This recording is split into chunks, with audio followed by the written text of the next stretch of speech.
tale of two cities of a desert morning. Atomic age is born. A scientific thunderbolt gives a preview of its destructive force.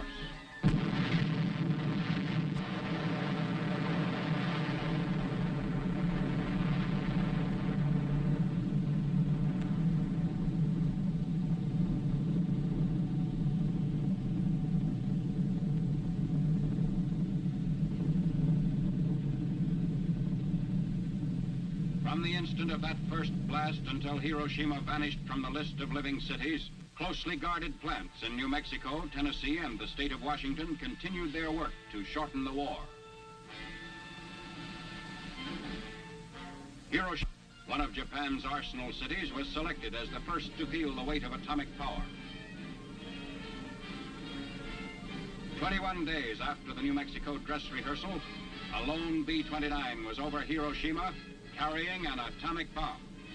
At 8:15 in the morning of August 6, Japanese time, the first atomic bomb hit an enemy target. The bomb was aimed to explode above 0 point, a spot in the city at the junction of the Motoyisu and Ota rivers.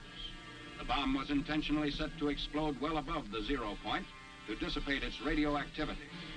Here is the pictorial record of the result. At 0 point, directly beneath the explosion, the soldier in the scene is pointing at the spot from which all damage to the surrounding area was measured in terms of distance from the center of the blast. Within a mile of 0 point, the devastation speaks for itself. But in these very ruins, Army cameramen have found and filmed pictorial evidence that tells in twisted steel and stone the effect of death-dealing atomic power. For example, this was the site of the main Japanese military headquarters.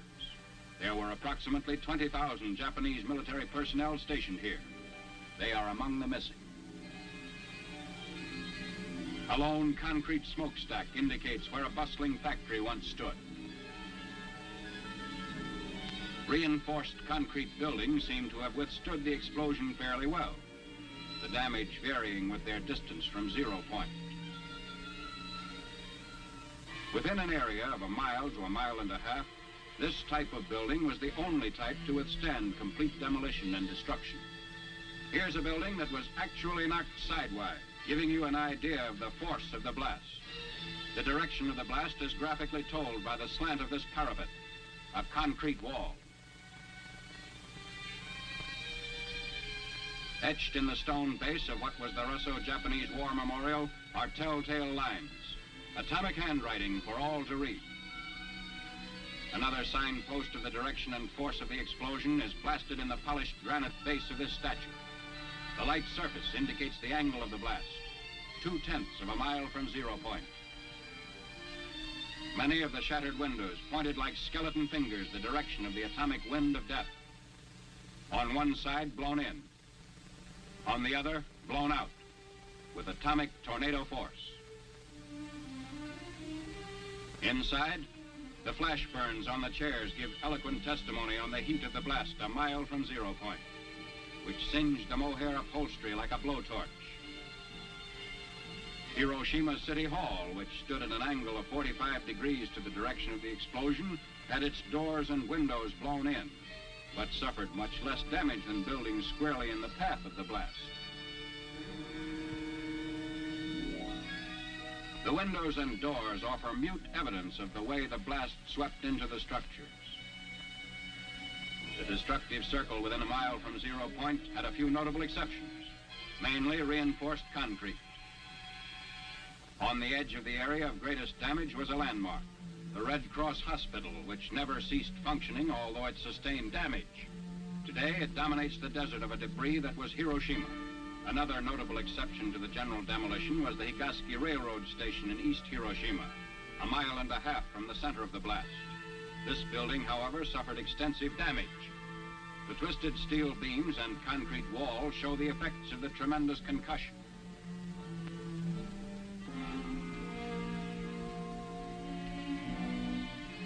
What's left of the Commercial Museum, within 2/10 of a mile of 0 point, also gives indication of the tremendous push of the explosion. The downward force of the blast turned the roof of the Commercial Museum into a reservoir.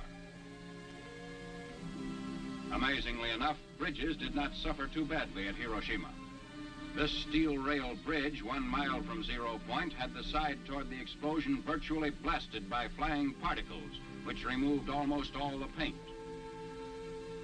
But the side away from the explosion did not need a new paint job. Roads in the area fared better than buildings or bridges. Shortly after the fires died down, traffic was resumed. Today, these highways through the ruins are again in use. Beside our military traffic trudge the survivors of vanished Hiroshima, the first city in history to be atom-bombed into oblivion. Even 4 miles away, the effects of the atomic blast were felt. Although a hill between the novitiate of the Jesuits and zero point lessened the intensity, windows of the main building were shattered. A group of priests witnessed and survived the Hiroshima blast.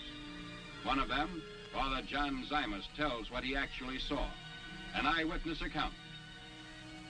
I was in my room, which faces the valley, and suddenly I saw a light, like magnesium light, flashlight, which filled the whole valley. And looking out of my window to find out the reason for this peculiar phenomena, I saw nothing besides this light. And turning from the window to the door of my room, I heard a crash. It may have been 10 seconds after seeing the light, the flashlight. And immediately I was covered with splinters of the window frames and glass sticking into the walls and actually my flesh itself.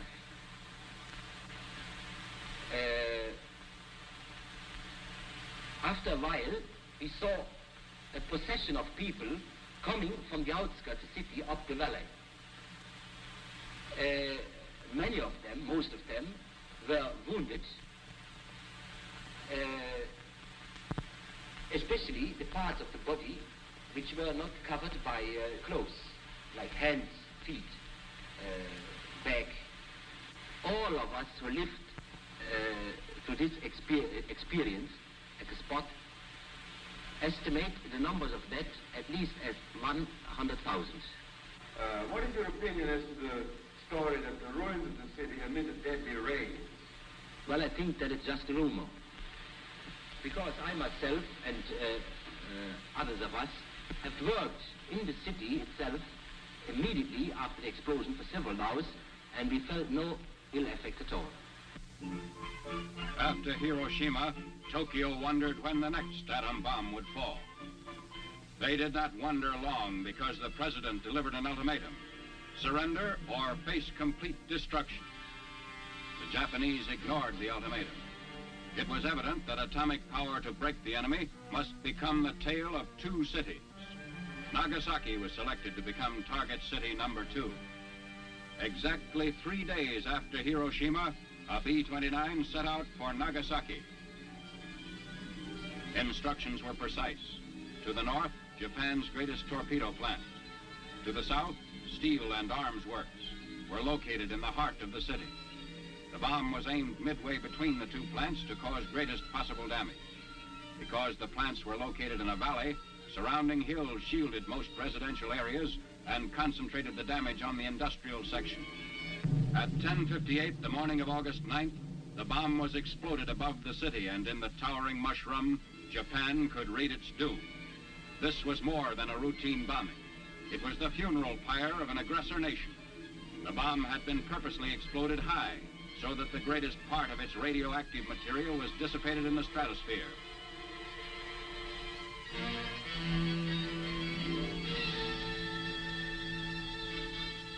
From the air, the skeletons of the Mitsubishi plants made evident that Nagasaki's war-making power was totally destroyed.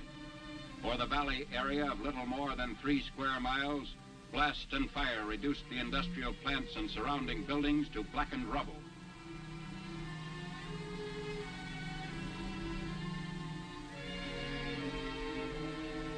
The Mitsubishi Steel and Arms Works extended almost a mile in length.